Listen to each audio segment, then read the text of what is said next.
Hey guys, tonight, we wander lantern-lit alleys of a city that never truly sleeps. Not because it's lively, but because someone's always listening. A faint clack echoes through the damp air, rhythmic and calm. You round the corner, and there he is. A lone figure in dark robes, bamboo clappers in hand, slowly pacing between shuttered stalls. You catch the glint of firelight on his lacquered lantern. He nods barely, then turns away, his sandals quiet on the stone. This is Edo, 17th century Japan's teeming capital, home to samurai and silk merchants, criminals and courtesans. And at its edge, barely noticed by the daytime crowds, are the yojimbo of the Night Watchmen. Clack, clack, clack, clack. Their bamboo clappers hyoshigi are more than just noisemakers. They're warnings, announcements, reminders that someone is watching the darkness, someone like you. Except tonight, you're not just passing by, you're part of their ranks. So before you get comfortable, take a moment to like the video and subscribe, but only if you genuinely enjoy what I do here. Also, if you're listening right now, I'd love to know where in the world are you tuning in from, and what time is it there? Now dim the lights, maybe turn on a fan for that soft background hum, and let's ease into tonight's journey together. You tug your padded jacket tighter, adjust your sash, and check the weight of the clappers in your palm. They're made of smooth wood, dense aged bamboo cut flat and drilled with a silk cord. When struck, they produce a sharp tok-tok, a sound that cuts through fog, through silence, through whatever might be sneaking where it shouldn't. You begin your route just past midnight, following the back edge of the Nakanocho district. The night smells of old charcoal and rain-damp tatami mats. Roof tiles glisten in the moonlight. A paper lantern flickers behind a merchant's screen door. No one is supposed to be awake, but Edo never quite obeys. Your job, keep the peace, or at least the illusion of it. In a city where wood and oil lamps rule the architecture, fire is enemy number one. But so are thieves, drunks, people who wander where they shouldn't. You patrol not just to catch, but to deter. A watchman scene is a crime prevented. You clack once, pause, twice more. A rhythm that says, I'm here, stay honest. Most nights, that's enough. The night watch began as part of Edo's early attempt at municipal order, machibikeshi, or town fire brigades, sometimes doubled as watchmen. Eventually, special patrol units developed distinct from samurai police, but no less respected when things went well anyway. Dressed in subdued colors, indigo russet or teal, and carrying kiseru pipes lanterns and those famous clappers, they became a symbol of quiet authority. Of course, not everyone took them seriously. Children mocked their calls. Drunks stumbled behind them singing. And more than one merchant blamed them for bringing bad luck when a fire started nearby. But for most people, the echo of a bamboo clack in the night meant protection. A human thread stitched through the dark. Tonight, you turn into a narrow lane just past the sake warehouse. You pause listening. One of your fellow watchmen, Old Matsu, is supposed to cross paths with you here. His clack pattern is different, 3 short, 1 long. Each patrol had their beat, and those beats didn't just mark territory, they helped confirm movement, prevented overlap, and signaled safety. No call. Something might be wrong. Too early, someone might be running scared. You wait. Nothing. Then clack, clack, clack, clack. You nod. Matsu's slow but reliable. You lean against a wooden gate for a moment and watch the mist drift between street lamps. A rat scurries across the stone, trailing something too long and glistening. You choose not to investigate. Wisdom, not bravery, keeps night watchmen alive. Farther up the road, a dog barks twice, then again. A code. No, just someone's irritable pet reacting to your clappers. Not every sound is significant, but over time you start to wonder. They say if you spend enough years walking the midnight streets, you stop needing the clappers, that your feet make the right rhythm without thinking. that you start to notice shifts in temperature before a fire starts, that you can hear dishonesty in footsteps. Historians still argue whether this was intuition or superstition, whether Edo's night watchmen were trained observers or just lucky. But you know the truth. You breathe it in, feel it settle in your chest like smoke. There's something sacred about watching while others sleep. You turn west and walk toward the rice warehouses. It's quieter here. The clack of your bamboo echoes longer. You soften your pace. You look up past the rooftops to the moon peeking between clouds. You wonder if it's watching you back? You pass a woman returning from the bathhouse, her hair wet, her eyes downcast. She nods politely. You nod back. This is Edo. You don't speak unless you must. The wind picks up. You smell smoke, but only from the coals of a cooking hearth. Still, you follow the alley. You check the shutters. You run your fingers over the warm stones of the kiln. All clear. You strike your clappers once more loudly this time. The sound bounces from roof to roof, lingers in corners. It's the city's heartbeat, at least for tonight. And you're part of its rhythm. Your route turns south now, winding toward the Kanda district, where the night doesn't settle so easily. The streets here have a different tempo. Less hush, more twitch. The shops are bigger, the walls newer, and the patrons richer. That means more guards, more shadows, more chances to be misunderstood or stepped on. You pause before entering the main thoroughfare. Your lantern's wick is low. You raise it, cup the flame, and coax a little more light from it. The warm glow spills across the lacquered wood of a rice shop's signboard. The painted kanji gleams for a moment before fading back into night. Then comes the wind. A lazy push, at first enough to rattle a paper shutter, then stronger pushing grit across the stones and lifting the edge of your jacket. You glance upward.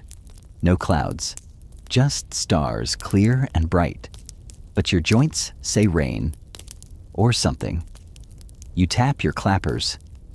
Talk, talk, talk, talk. A child peeks from a doorway. His eyes are wide, his hands full of steamed bun. You nod. He vanishes like mist. You keep walking.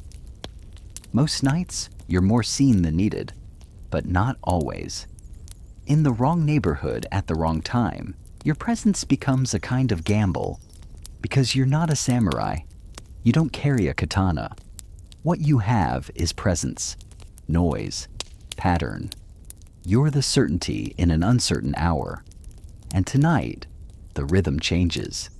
You hear it first, the distant thud of running feet. Not hurried, not playful, heavy, offbeat. Then a hiss, soft and urgent. Then the smell smoke. Not kitchen smoke, not charcoal. Oil, hot and rising. You don't shout, you just move. Around the corner past the silk merchant's closed gates, the alley splits and there it is. A small fire licking at the base of a storehouse wall. An overturned brazier. A line of coals spilling into dry reed mats. A man frozen beside it trying to decide if he should run or stop or pretend nothing's wrong. You act before he does. Clack, clack, clack. The signal. Fire, fire, fire. 3 sharp strikes in fast succession. The closest watchman will echo you. Then the next, like ripples in a pond. And soon the city will wake. The man finally moves, flinging a bucket across the flame. You snatch another from a nearby pump and do the same. Steam erupts. Someone curses behind you. Another footstep joins in. Within moments, the fire's smothered.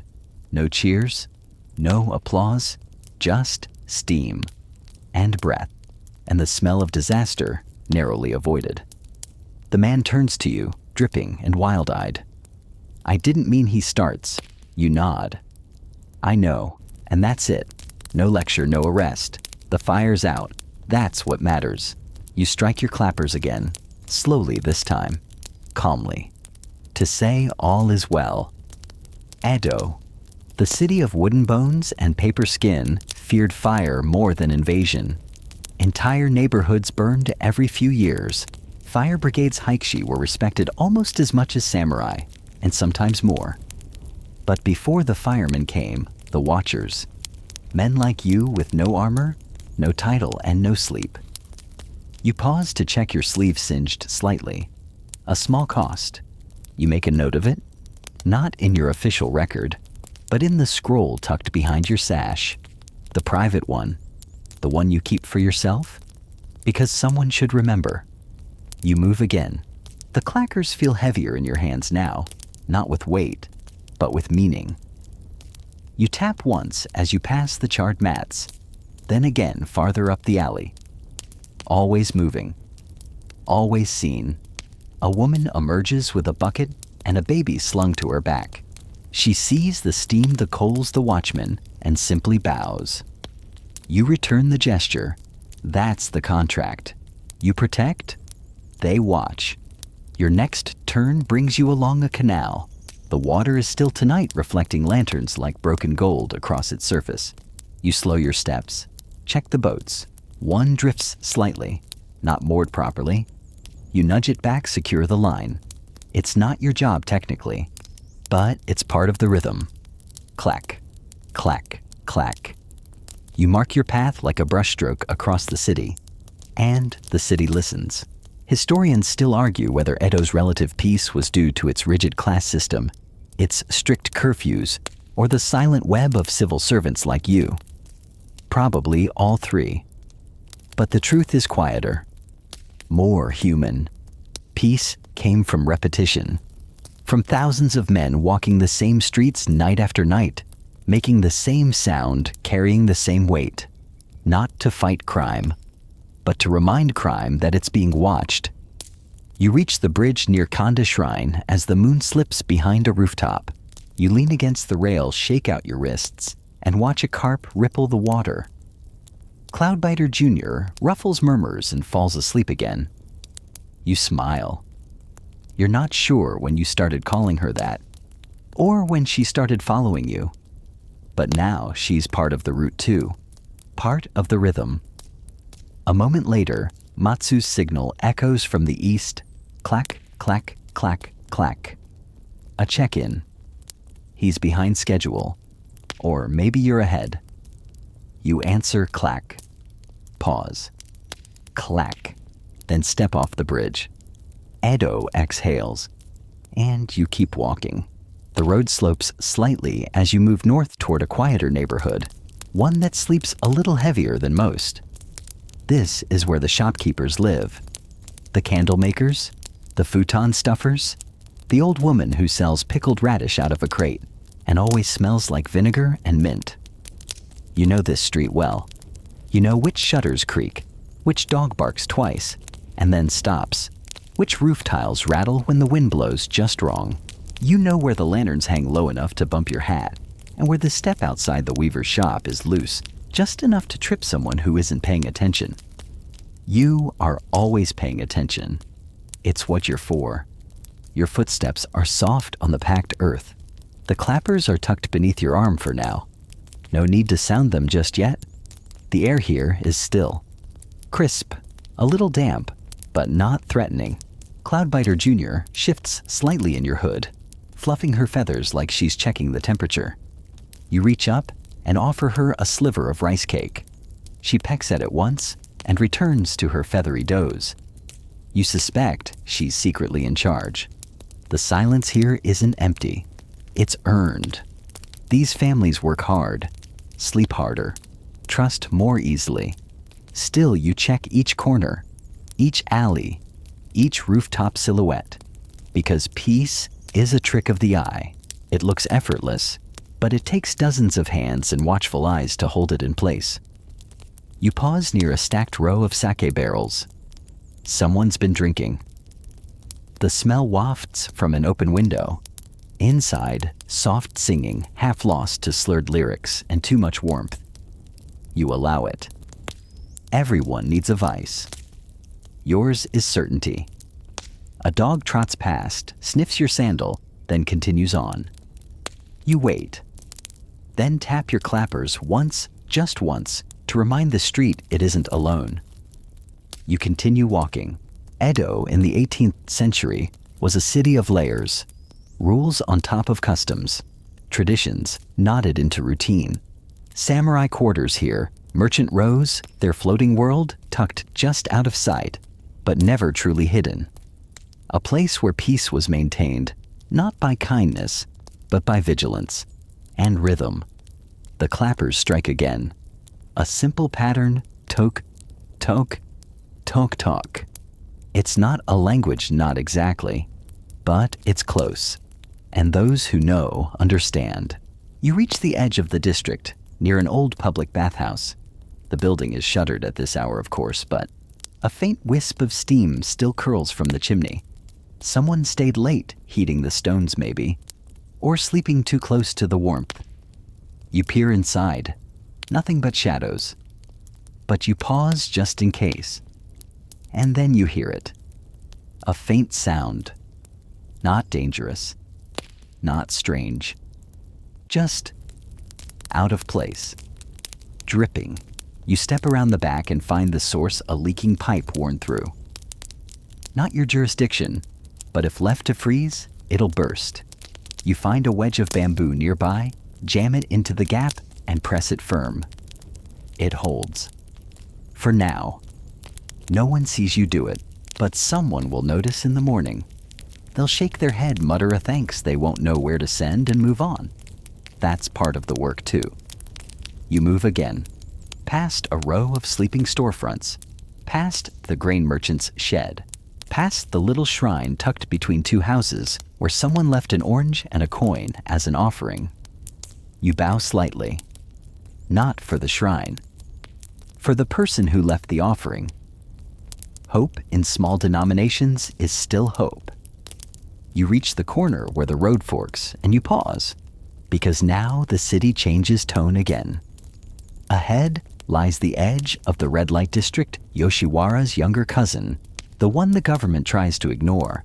Less polished, less official, more real. You're not required to patrol there. But you always do, because that's where people forget to lock their doors. That's where bruises get explained away. That's where a missing sandal in the wrong gutter could mean someone didn't make it home. And that's where your clappers matter most. So you step forward. The street narrows. The lanterns here are colored not plain red and gold, and faded green dangling from cords like upside-down flowers. Some windows flicker. Some pulse with laughter. Others are dark. You tap your clappers twice. A few heads appear at windows. Most vanish again. But some stay. And those are the ones you remember. The girl with one braid and a smile like a blade. The man with 3 teeth and a singing voice like wind over water. The older woman who used to be someone's wife before she became someone else's problem. The boy with ink-stained hands who writes poems he never shows anyone. They nod. You nod. The patrol continues. Historians still argue whether the Yoriki and Doshin, the magistrate's officers, trusted the watchmen, or considered them a necessary nuisance. Some records suggest mutual respect. Others hint at rivalry. One especially bitter diary calls you a rooster with a badge. You'd find that funny if it weren't so accurate. You pause near a brothel's outer gate. A figure sways just inside the paper screen. You raise your clappers about to strike, but stop when you realize they're not trying to sneak out. They're watching you. You lower the clappers, offer a small wave. The figure bows. You move on. Because sometimes being noticed is enough. By the time you reach the far end of the lane, the sky has shifted again. Stars fade. A thin blush of orange gathers in the east. Dawn isn't far. You tap once, then again. And just like that, another hour passes. Peace remains. For now. Cloudbiter shifts again, murmurs softly, and you smile. She knows the route. So do you. You turn west now toward the old merchant quarter, once the beating heart of Edo's daily trade, now a hush of silent storefronts and shuttered ledgers. The cobbles here are uneven, smoothed by decades of sandal wear. Lantern poles lean slightly, as if dozing between shifts. Somewhere beneath your feet, the city's pulse murmurs slow and steady. Hey, remember that joke you whispered to yourself back in the frost? The one no one laughed at. Here you try it again. This time, Cloudbiter Jr. responds with a single amused chirp. That's better than nothing. You'll take it. You tap your clappers once, just enough to keep the rhythm alive. Because the thing about Edo nights is this: they don't sleep. They simmer. People think the danger is in the dark, but really it's in the stillness. Still things rot. Still things break. Still things go missing. So, you keep moving. Past the rice broker's residence where the wall still bears a crack from that one summer tremor. Past the incense shop where even now the air smells faintly of cedar and ash. Past the noodle stall with the crooked sign. You like this part of town. It remembers you. The streets here are more generous, wider made for carts and commerce. Even the rats are more confident. You spot one now dragging something shiny into a drain. You tap your clappers and mutter, "That better not be my ink brush." The rat pauses, as if offended, then scurries away. You'll check tomorrow. A man leans out from a second-floor balcony. Shirtless, barefoot hair, tied back with something that might once have been ceremonial ribbon. He's holding a bowl. You nod. He nods. He slurps. Connection made. He vanishes. 1,000 lives, each humming its own quiet tune. And you're the metronome. At the edge of this district stands the old storehouse, a long squat structure built of fireproof plaster and thick-beamed wood. Once it guarded silk shipments from Kyoto. Now it mostly guards dust and the occasional sake keg.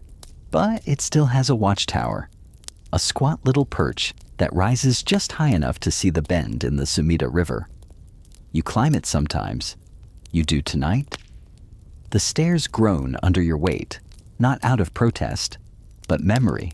You reach the top push, open the shuttered hatch, and let the city unfold beneath you. It's beautiful. Not in a postcard way, Edo never cared much for symmetry, but in a living way. Lines of rooftops like scales on a giant carp. Chimney smoke curling. Lanterns glowing soft and round like stars that forgot to rise. The river, even at night, reflects something more than light. It reflects movement, possibility. You lean on the railing and let your breath fog the air. Below, a single cart creaks along the road. Too early to be late, too late to be early. Likely a baker, maybe a messenger. You file it away. Movement means news. News means shifts. Shifts mean patterns. You tap your clappers gently against the wooden ledge. The sound is swallowed quickly, but not entirely. It lingers, a memory disguised as rhythm. You descend slowly, not because you're tired though you are, but because you're trying to listen.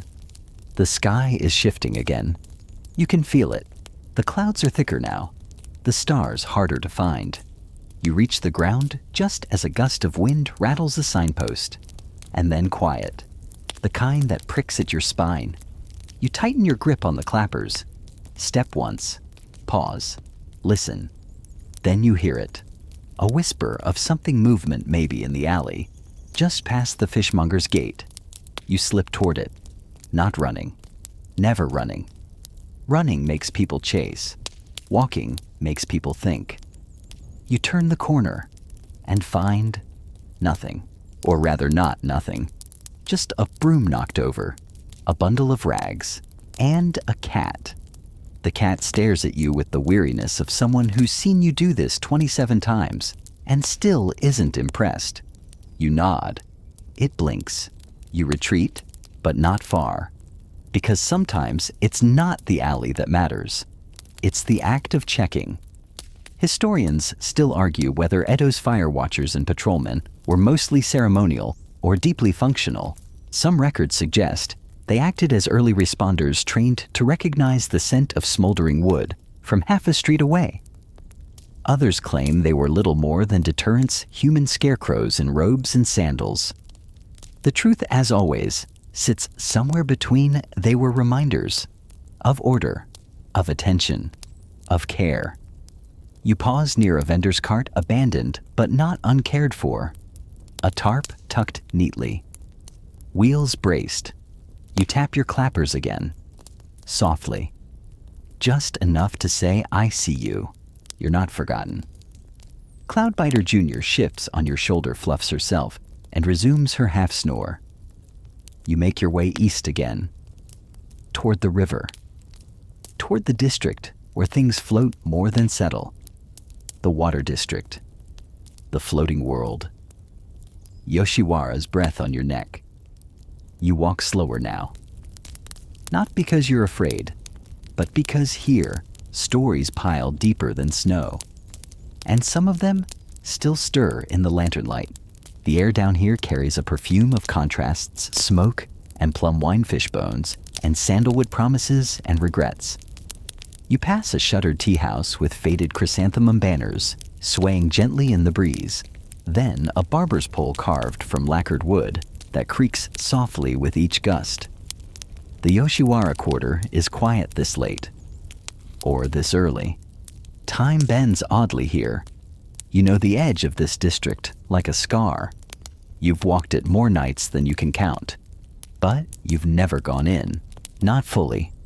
That isn't your path. Not because it's forbidden, because it's sacred. A different kind of sacred, fragile in ways you've learned to respect. You stay on the road. Always on the road.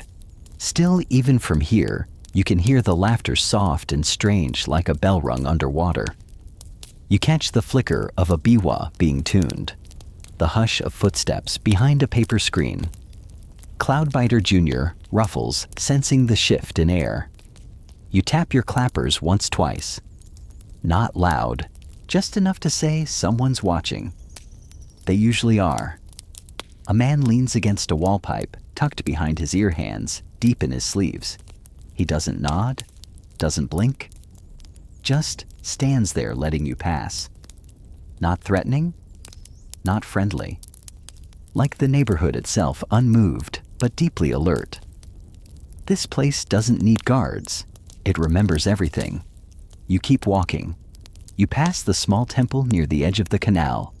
A Jizo statue stands there, wrapped in a child's faded scarf. Someone left a plum at its feet. You pause, bow slightly, and feel something shift inside your chest. Not reverence, not guilt. Something quieter. Maybe hope. The river appears next, ink black and wide, rimmed with ice in places where the current slows. Boats rock gently, tied to thick wooden posts. You see a fisherman hunched at the stern of a skiff lantern, glowing beside him, face lit like a floating moon. He raises 2 fingers. You return the gesture. Old code, all is well, and for now it is. You make your way to the river path, your favorite part of the route. It curves just enough to hide the horizon. The cobbles here are slick with moss. The air tastes metallic. You tap your clappers softly. Just rhythm. Just breath. Then a sound breaks the pattern. Footsteps. Not yours. Not hurried, but intentional. You freeze. Wait. Listen. They stop too. You call out softly. Nothing. Then from the shadows ahead, a voice, a forgotten something. It's the voice of a man who once tried to steal a bag of rice during a winter storm. You caught him. Didn't report it. Just walked him back to the storehouse and shared your soup. He's been a shadow ever since. Not friend, not enemy. Just a presence. He steps into view now, older, broader, less desperate. I saw you near the lantern shop, he says. Thought you'd loop east. I did, you reply. Took the long road. He nods, then steps aside. You pass him. He doesn't follow. That's the nature of this city. It watches itself. You reach the small stone bridge crossing the canal. Here, the moonlight strikes the water just right, silver ribbons dancing like they've been waiting for applause. You sit on the edge for a moment, just to rest. And then you pull out your small weather scroll and begin to write. The river breathes slower in cold air, you note. Reflection's harder, but still there. It's not scientific, but it's true. Historians still argue whether Edo night patrols wrote formal reports or simply relied on oral memory. Some say there were ledgers filled with neat brush strokes and precise weather logs. Others insist the real archive was the brain, the pattern recall of someone who'd walked the same loop for 20 years and could tell if a lantern had been moved an inch. You finish your note and tuck it away. Ahead, you hear the faint clang of another pair of clappers. Distant, familiar. The other patrol route. They're farther west tonight. That's good. No overlap. Each district must breathe on its own. You rise slowly, stretch, crack your spine one vertebra at a time, then keep walking. By now the city has reached its deepest hush, that strange pause between night and morning when dreams hold court and even the cats sleep with one eye open. You pass a fire tower. The bell is still. No alarms, no smoke, no need for haste. But you tap your clappers anyway, because silence can be deceiving. You turn toward the Eastern Merchant Road, where the old rice exchange casts long shadows over the cobblestones. You pause in its archway, remembering the time lightning struck the roof and sent 3 monks into early retirement. You weren't here then, but you've heard the story. Enough times to feel like you were. The temple bell in the far district rings once. You check the sky. No clouds, just stars faint and shy. But there's something else, a smell. You lift your nose, smoke, not strong, but not normal either. You move faster, not running, never running, but quick. South toward the tenement block near the Carpenter's Alley. You round the corner and see it a faint ribbon of black curling from the edge of a window frame. You knock. Once, twice, then call out. A woman answers, confused, sleepy. You push the door open. Her brazier is cracked. Sparks flicker near old cloth. You grab the water jug, douse, douse again. She coughs. Thanks you. Offers tea. You decline. Instead, you step outside. Mark the wall with your chalk, small white simple. An averted fire. Tomorrow they'll ask, and you'll answer. Not for praise, but because it matters. Cloudbiter chirps from your hood again. You scratch your head gently, then walk on. Because the sun is still a rumor, and the night has one more story left to tell. The woman's house fades behind you, her silhouette still framed in the doorway, as she watches you disappear back into the hush. The sky is beginning to pale just barely. That half light before real light, where colors haven't made up their minds yet. You've always liked this time. It feels like a secret between you and the city. You pause to wipe your hands on your sash. Smoke always clings to the skin. Cloudbiter flutters once, then tucks her head back beneath your collar. The warmth of her heartbeat is oddly reassuring. You continue. The street here curves into one of the older quarters. Its buildings squatter its shutters, thicker.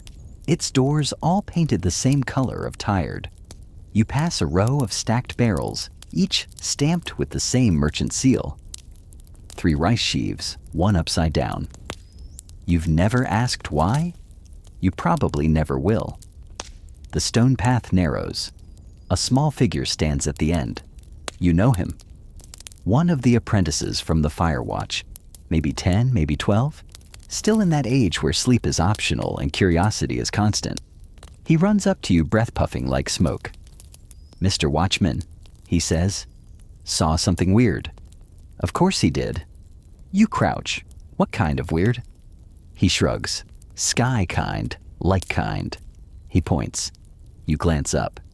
The rooftops block most of the view, but you follow his gesture. North, maybe a little east. I'll look into it, you say? He nods, solemn as a monk, and scampers off toward the bathhouse. You don't dismiss it. Kids are observant in ways adults forget how to be. You make a note of the direction and adjust your route. A detour, but not a waste. The northern ward is quieter still, as if the city itself has dozed off while waiting for dawn. You pass a doorway draped with wind chimes. One tinkles gently, though there's no wind. You pretend not to notice. You reach a clearing between buildings, just a small courtyard where carts are stored and firewood is stacked like puzzle blocks. And there it is. The sky is wrong. Not broken, just wrong. A flicker of green, like foxfire. Not moving, not rising, just hovering near the edge of sight. You rub your eyes. It's still there. You don't panic. You observe. That's your job. You sketch it in the margins of your fire log. You make a few notes. Temperature scent, wind silence. It's not a fire. It's not lantern light. You whisper a small apology to no one and tap your clappers twice. A soft warning. A presence noticed. The light blinks. And then it's gone. You stand there for a while, just listening. Nothing follows. So you turn back, heading slowly toward your usual route. Historians still argue whether Edo's Night Watchmen ever encountered what we'd now call supernatural. Some say the clappers were as much a ward against spirits as they were a call to arms. Others believe the stories of haunted alleys and whispering fires were added centuries later to romanticize the role. But when a city has more shadows than lamps, belief and responsibility blur. You choose not to believe, but you carry salt in your pouch, just in case. You make your way toward the spice merchant's alley, where the early risers are already opening their shutters. A grocer lifts his bamboo shade and waves. You wave back. No words, just routine. A boy jogs by, carrying 2 pails and humming something off-key. The city is waking. And with it, the spell of the night begins to fade. You tap your clappers 3 times as you pass the bakery. A signal. Friendly. Familiar. The baker peeks out flour on his nose. Hot buns in 10, he says. I'll be back in 12, you reply. Then I'll save you the one with the burnt corner. Deal. It's these exchanges that remind you, you're not just a guardian. You're a pattern. A thread. You bind the city together with presence, with movement, with noise. And when you're absent, people notice. You circle back toward your post headquarters, a small guard hut tucked beneath the eaves of the northern watchtower. A lantern burns there, dim and sleepy, swaying gently in the morning breeze. Inside, a brazier struggles to stay lit. You crouch and warm your hands. A page of last night's report curls at the corner. You smooth it down. Then add to it, sighting of unknown skylight. No disruption. No damage. Possibly illusion, possibly omen. Eyes will stay open. You underline that last part. A rustle behind you. Your partner arrives bleary-eyed, stretching, yawning like a bored bear. He nods. Quiet night. You think about it. You remember the fire, the ghost light, the boy's warning, the scrolls, the clappers, the vanished stars. Mostly, you say. He grunts and pours tea. You rise, crack your back, and step outside. The city is golden now. Roof tiles sparkle with frost. A cat yawns on a windowsill. Somewhere a mother scolds a son for missing morning chores. And you begin the final stretch of your shift. A slow walk down the main road, clappers silent, now hands folded. No need to announce yourself anymore. You've done your part. Soon, the day patrol will arrive, in their brighter uniforms, with their ink-stained ledgers and long shadows. They'll ask if anything happened. You'll say no, and that'll be mostly true. You pass the tea shop again. Its shutters rise. The smell is perfect. You promise yourself a cup later. Cloudbiter flutters once, then settles. You cross the last bridge, step into the sunlight, and fade back into the noise of morning. The moment your foot leaves the shadow of the bridge and touches the sunlit stones of the main road, your body begins to ache in places it forgot it could. The tension you've held all night, clenched in your shoulders, curled behind your eyes, hiding in the soles of your feet, now loosens with the warmth of morning. You squint upward. The sun isn't bright yet, but it's committed. The sky is cloudless, the color of cold rice paper, and you can already hear the distant calls of fishmongers setting up stalls along the canal. You've still got half a round left before sleep. One final check through the southern quarter, where the alleys run thinner and the shop signs hang low enough to swat a tall man's head. So you adjust your sash, tuck your scrolls close, and step forward with the slow, weighted pace of someone who's danced with dawn 1,000 times. Your clappers stay quiet now. No reason to warn the birds or scare the laundry lines. The southern quarter is different from the north. It's messier, more human. There are flower pots here, uneven rows of daisies and chives, and in one case, a wildly optimistic fig tree. Someone's painted a tiny fox face on a wall in red ink. It winks at you as you pass. A woman sweeping her doorstep pauses to bow. You nod back. "Anything last night?" she asks. You consider lying. Instead you say, "A little wind, a little fire." Nothing big then. Not yet. She smiles like she's heard worse, then resumes her sweeping. Dust follows her bristles like obedient spirits. You glance up. An open shutter reveals a line of scrolls drying on a rack in the sun. You wonder briefly if the man who owns them writes poetry or warnings. Or maybe both. Most writers in this part of the city do both. The smell of vinegar hits you as you pass the pickler's shop. You pause, breathe it in. That tangy stab of sour that sticks to the back of your nose and says, "You're still alive." You smile to yourself, and then you see it. A mark on a wall. Nothing obvious, just a dark streak, maybe half a hand high, like someone dragged an oil-soaked brush across old plaster. You crouch, frown, reach forward with one gloved finger, and tap. Still wet. You glance around.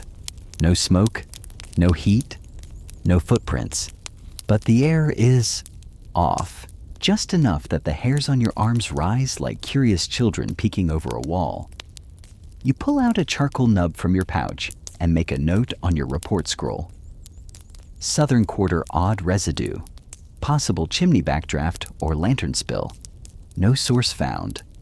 And beneath it, smaller smelled like copper.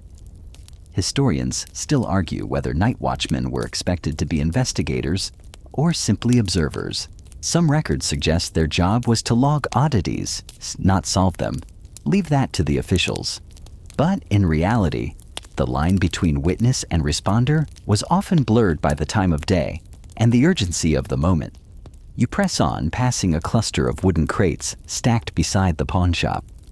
A cat slinks between them, flicking its tail, as if it owns the entire district. It might. You nod at it just in case. At the far end of the road, an old man is already setting out buckets of water, not for washing precaution. Every morning without fail. He's been doing it since a fire nearly took his home 6 years ago. You helped bucket brigade that one. Nearly lost your eyebrows. He gestures now toward the sun. "Dry day," he says. "Good for laundry, bad for flames." You tap your clappers softly in agreement. "Watch the wind," he adds. You will, because you always do. You double back through the alley behind the print shop, where discarded kanji fragments flutter like lost thoughts. One reads truth, another shadow.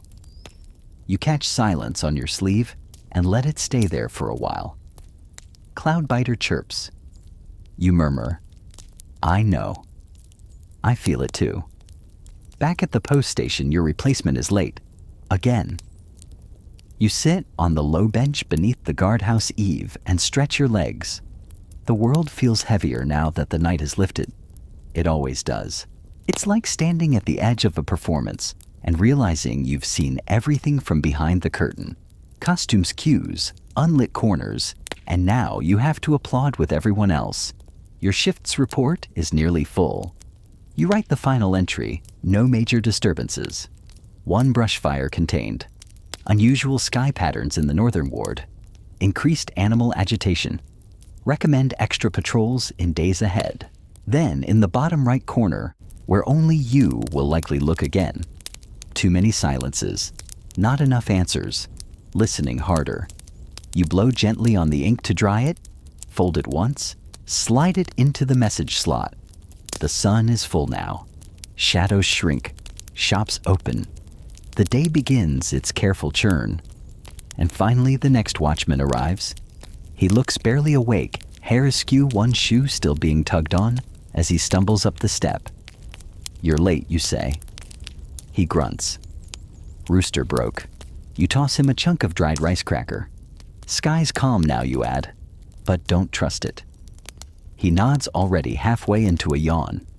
You rise, stretch, and turn toward the inn down the road where your room waits, where your mat is warm. Your teapot is cracked. Your bird's dish is dented, but it's home. You walk slowly, letting the sun hit your back, letting the city buzz rise. You made it through the night, and so did the city. You dream of rain tapping hollow wood, not thunder, not wind, just a soft, steady rhythm, like bamboo clappers, only slower. Worn, weathered. You're not sure if it's in your dream or from the neighbor's leaky gutter again.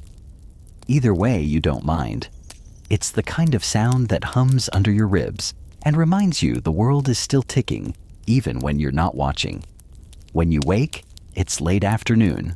The light has shifted longer, warmer, like the city stretching its limbs in the golden hours before supper. You blink twice, adjust your shoulders, and pull the thin quilt tighter before finally sitting up. Cloudbiter Jr. hops across the windowsill, pecking the bamboo slats with rhythmic indignation. She wants food, or an audience, possibly both. You oblige with leftover millet, then step into your sandals and out into the hallway, yawning so hard your jaw pops. The old innkeeper sees you and offers a toothless smile, gesturing to a pot of barley tea that's more steam than liquid. You pour a small cup anyway. Warmth is still warmth. Outside, the lanes are busy but gently. The way a city moves when everyone's focused on dinner prep and not drama. Children chase a ball made of bundled cloth. Vendors ladle broth into clay bowls. A dog dozes under a carp streamer that sways lazily with the breeze. You're not on duty again until sundown, but you like to walk the streets before the shift. Listen to the rhythm. Measure the mood. Watch for changes. And tonight, there's something. Not tension. Not yet. But a kind of anticipation in the air, like a breath held just before a secret is told. You pass the tofu merchant, who offers you a fried cube on a stick. You thank him and accept. It's salty crispy and exactly what your brain needed. He gestures at the sky. Birds flying low today. You glance up. He's right. A cluster of sparrows cuts tight circles over the rooftops, just high enough to skim the edges of the banners. Not the usual high, lazy glides. They're watching something. Avoiding something. You file that away. Historians still argue whether Edo's Night Watchmen were considered elite protectors or just underpaid lantern swingers. Some records show them invited to official ceremonies, seated in positions of trust. Others suggest they were seen as semi-skilled labor. Useful, but disposable. You like to think you fall somewhere between vital, but also replaceable enough that you can occasionally steal a nap in a tea house without the city collapsing. Your path weaves toward the outer market, where fabric stalls are winding down and musicians warm up. One man tunes a shamisen by ear, plucking carefully as if afraid to wake the instrument too soon. Another taps a wooden block, slowly building a rhythm. You listen as you pass, letting the cadence settle into your steps. Then just outside the apothecary's shop, you spot a notice nailed to the post. Fresh ink, crisp edges, unfolded corners. That means urgent. You read it. It's short, only a few lines, but it says enough.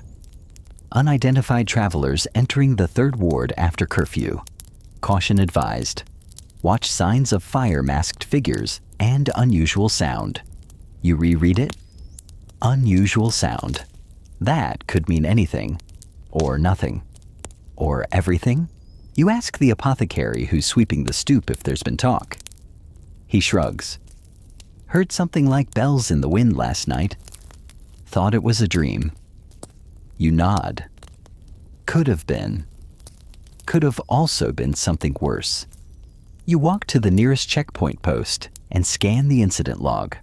A few petty thefts. One public drunkenness report involving someone trying to serenade a koi pond. Nothing alarming. But that's the thing Edo doesn't often yell its warnings. It whispers them, buries them in fog footsteps and shadows. Back at your quarters, you take a few minutes to change. Fresh linen, dry sash, a little camellia oil on the wrists, because if you're going to chase strange noises in the dark, you might as well smell nice doing it. Cloudbiter Jr. flutters in her cage, watching your every move like a skeptical roommate. You open the latch. She hops onto your shoulder and settles with a single judgmental chirp. Yeah, you murmur, it's gonna be one of those nights. You gather your gear, the scroll case, the bone dice, the lantern with the repaired hinge, and of course the clappers.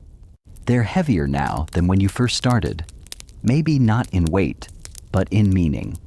Every crack of bamboo in the night carries more than warning.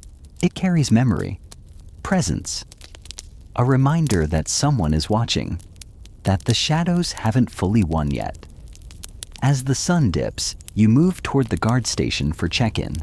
The officer on duty greets you with a nod and a muttered, "Be careful tonight." That's new. You tap your clappers once. Always.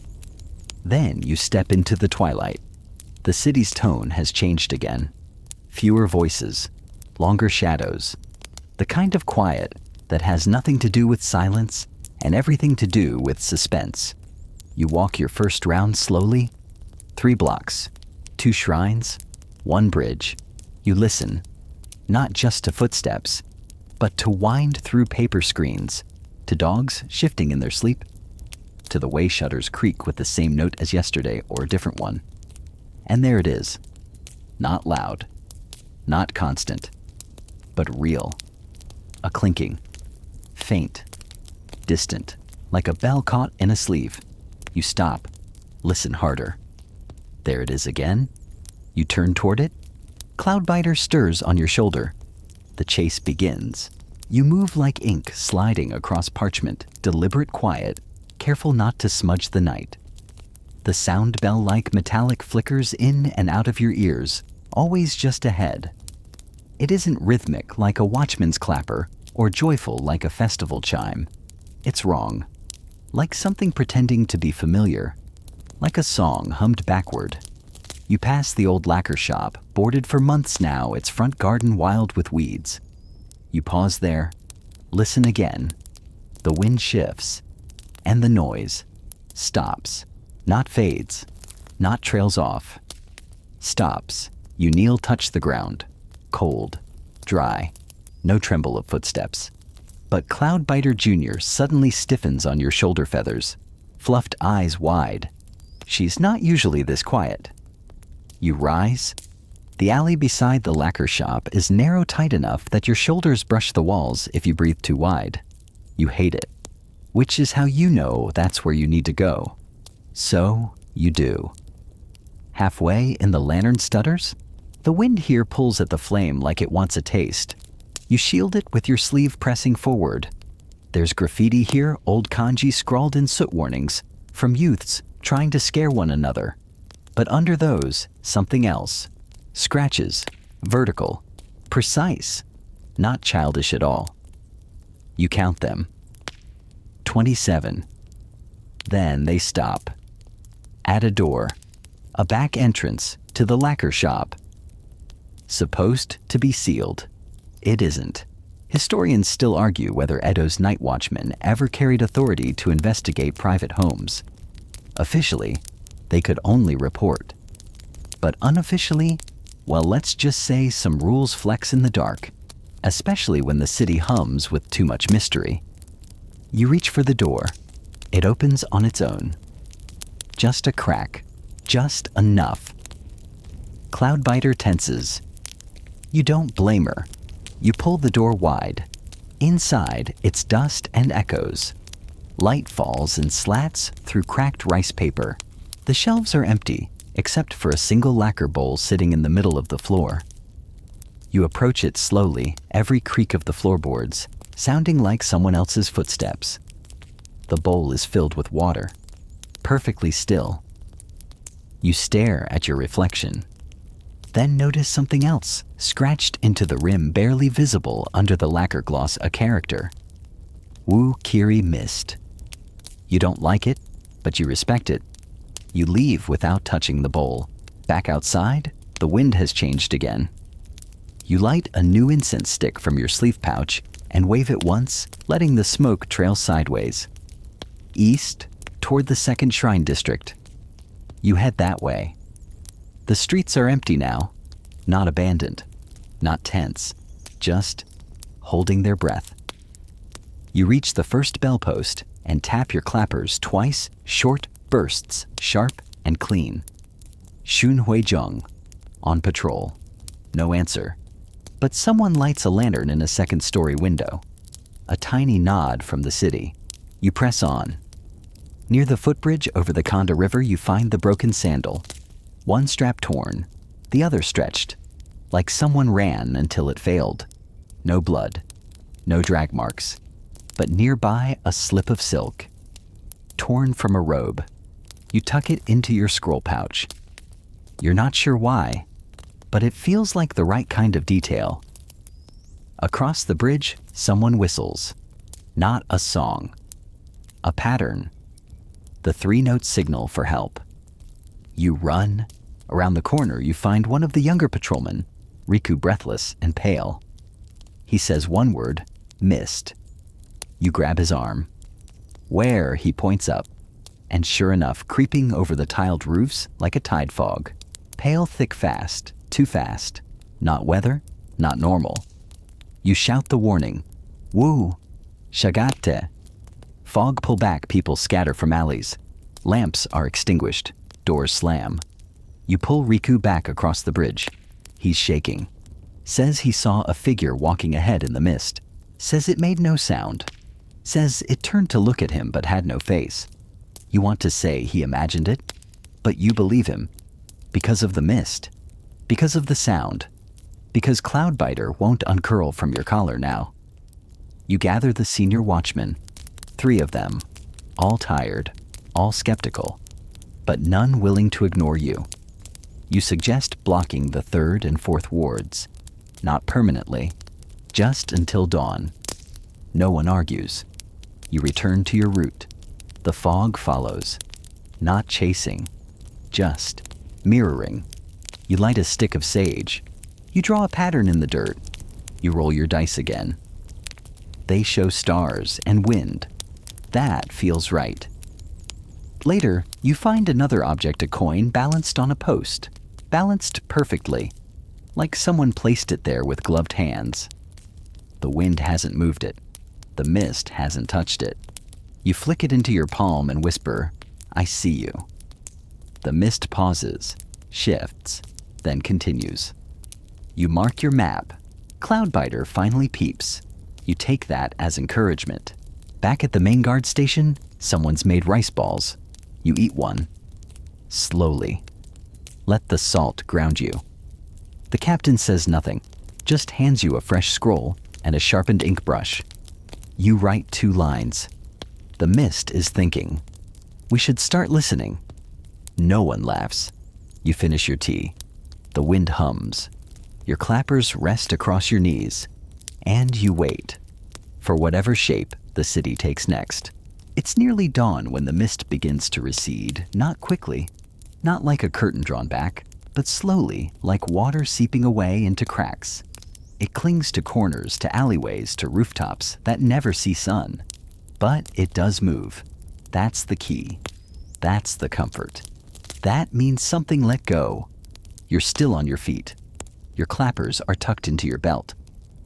Now the wooden handles, slightly damp from the fog, the bamboo slats, sticky with dew.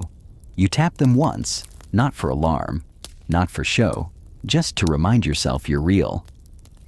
The echo comes back clean. You pass the same bridge from earlier, the place where Riku nearly collapsed, where the fog had crept like a thief across the stones, and now it's just a bridge again. You half expect the sandal to still be there. It's gone. You smile. A little. A rice seller opens his shutters and peers down at you. He nods. You nod back. It's a tiny ritual, unimportant on its own. But in Edo, rituals hold the world together. You keep walking, the city stirs. The birds, yes, even the crows return to their usual bickering. The dogs shake off the cold and stretch toward invisible suns. Lanterns dim, one by one, like the stars themselves nodding off. You reach the main guard post as the first pale line of sunlight creeps over the temple rooftops. There's a pot of half-burned tea still warm. You sip from it. It tastes like old leaves and something strangely sweet. Cloudbiter Jr. finally ruffles her feathers and hops onto the table. She lets out a small coo, the kind that says, "Good job," or "Where's breakfast," depending on your mood. You offer her a sesame seed. She accepts. The captain walks in with 2 scrolls under his arm and a tired face. He gestures to the ink station.